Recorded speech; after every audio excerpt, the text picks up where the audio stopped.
നമസ്കാരം, സ്ട്രൈക്ക് ടോക്കറാണ്.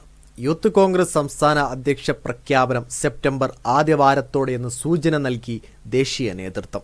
സംസ്ഥാന തലത്തിൽ പ്രാരംഭ ചർച്ചകൾ നടന്നതല്ലാതെ അധ്യക്ഷനാരെന്നത് സംബന്ധിച്ച് ദേശീയ തലത്തിൽ യാതൊരു ചർച്ചയും ഇതുവരെ നടന്നിട്ടില്ലെന്ന് യൂത്ത് കോൺഗ്രസ് ദേശീയ അധ്യക്ഷൻ ഉദയഭാനു ചിമ്പു പറഞ്ഞു.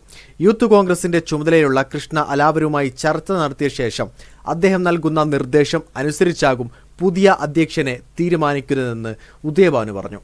രാഹുൽ ഗാന്ധി നയിക്കുന്ന വോട്ടർ അധികാർ യാത്രയിൽ പങ്കെടുക്കുന്ന ഉദയഭാനു ചിമ്പു കൃഷ്ണ അലാവരും നിലവിൽ ബീഹാറിലാണ്. യൂത്ത് കോൺഗ്രസിന് പുറമെ കൃഷ്ണ അലാവരുവിനാണ് ബീഹാറിന്റെ ചുമതലയും AICC നൽകിയിരിക്കുന്നത്. അതിനാൽ ബീഹാറിൽ നിന്ന് വിട്ടുനിൽക്കാനോ മറ്റു ചർച്ചകളിലേക്ക് കടക്കാനോ അദ്ദേഹത്തിന് സമയമില്ലെന്നാണ് വിവരം. 16 ദിവസം നീണ്ടുനിൽക്കുന്ന വോട്ടർ അധികാർ യാത്ര പട്നയിൽ നടക്കുന്ന വമ്പൻ റാലിയോടെ സെപ്റ്റംബർ 1-നാണ് അവസാനിക്കുന്നത്. തെരഞ്ഞെടുപ്പ് അടുത്ത സംസ്ഥാനമെന്ന നിലയിൽ റാലിയും യാത്രയും വിജയമാക്കാനുള്ള തിരക്കിലാണ് കൃഷ്ണ അലാവരു. വോട്ടർ അധികാർ യാത്രയിൽ പങ്കെടുക്കാനായി ബീഹാറിലേക്ക് പോകുന്ന സംഘടനാ ചുമതലയുള്ള ജനറൽ സെക്രട്ടറി KC വേണുഗോപാൽ നേതാക്കളുമായി ആദ്യഘട്ട ചർച്ച നടത്താനുള്ള സാധ്യത യൂത്ത് കോൺഗ്രസ് വൃത്തങ്ങൾ തള്ളിക്കളയുന്നില്ല. നിലവിലെ വൈസ് പ്രസിഡന്റ് അബിൻ വർക്കിയുടെയും മുൻ KSU അധ്യക്ഷൻ KM അഭിജിത്തിന്റെയും പേരുകളിലേക്കാണ് സംസ്ഥാന ചർച്ചകൾ. സ്വാഭാവിക നീതിയെന്ന നിലയിൽ അബിൻ വർക്കിക്കാണ് അധ്യക്ഷസ്ഥാനം നൽകണമെന്നതാണ് അദ്ദേഹത്തിനെ പിന്തുണയ്ക്കുന്ന നേതാക്കളുടെ പക്ഷം. സംഘടനാ തെരഞ്ഞെടുപ്പിൽ 1,80,000 വോട്ടാണ് രണ്ടാം സ്ഥാനത്തെത്തിയ അബിൻ നേടിയത്. മൂന്നാം സ്ഥാനത്തെത്തിയ നേതാവും അബിനും തമ്മിൽ 1,40,000 വോട്ടുകളുടെ വ്യത്യാസമുണ്ട്. നാലാം സ്ഥാനത്ത് എത്തിയ നേതാവും അബിനും തമ്മിൽ 1.5 ലക്ഷത്തിലേറെ വോട്ടാണ് വ്യത്യാസം.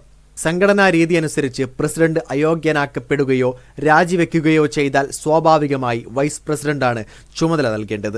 രാഹുൽ മാങ്കൂട്ടത്തിൽ അധ്യക്ഷനായുള്ള കമ്മിറ്റി അധികാരമേറ്റതിനു പിന്നാലെ സമാന സംഭവം എറണാകുളം ജില്ലാ കമ്മിറ്റിയുമായി ബന്ധപ്പെട്ട് ഉണ്ടായിരുന്നു. കേസുമായി ബന്ധപ്പെട്ട് എറണാകുളം ജില്ലാ അധ്യക്ഷനെ മാറ്റിയപ്പോൾ വൈസ് പ്രസിഡന്റിനെയാണ് അധ്യക്ഷനാക്കിയത്. രാഹുൽ ഗാന്ധിയുടെ തെരഞ്ഞെടുപ്പ് നടപടിക്രമങ്ങളെ അട്ടിമറിക്കുന്ന കാര്യങ്ങളൊന്നും ചെയ്യരുതെന്നാണ് അബിൻ വർക്കിയെ അനുകൂലിക്കുന്നവർ പറയുന്നത്.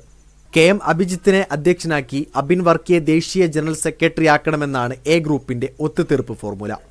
അധ്യക്ഷ സ്ഥാനത്തേക്ക് ഉയർന്നു കേൾക്കുന്ന പേരായ ബിനു ചുള്ളിയലിനെയും ദേശീയ ജനറൽ സെക്രട്ടറി ആക്കണമെന്നും A ഗ്രൂപ്പ് ആവശ്യപ്പെടുന്നു. A ഗ്രൂപ്പ് നേതാക്കൾ ഈ അഭിപ്രായം ദേശീയ നേതൃത്വത്തെ അറിയിച്ചിട്ടുണ്ട്. ദേശീയ അധ്യക്ഷനെ തീരുമാനിക്കുന്ന മാതൃകയിൽ പാനൽ തയ്യാറാക്കി ആഭിമുഖ്യത്തിലൂടെ പുതിയ അധ്യക്ഷനെ തിരഞ്ഞെടുക്കണമെന്നും എന്നാൽ ഇത് നിലവിലെ ചട്ടത്തെ ബാധിക്കുന്നില്ലെന്നുമാണ് നേതാക്കളുടെ പക്ഷം. JS അഖിലിന്റെ പേര് പരിഗണിക്കണമെന്നാണ് ചാണ്ടി ഉമ്മന്റെ അഭിപ്രായം.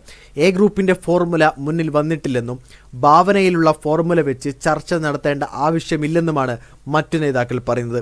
ബിനു ചുള്ളിയലിന്റെയും ജിനീഷിന്റെയും പേരുകൾ ഉയർന്നു കേൾക്കുന്നുണ്ടെങ്കിലും KC വേണുഗോപാൽ ഇക്കാര്യത്തിൽ മനസ്സ് തുറന്നിട്ടില്ല.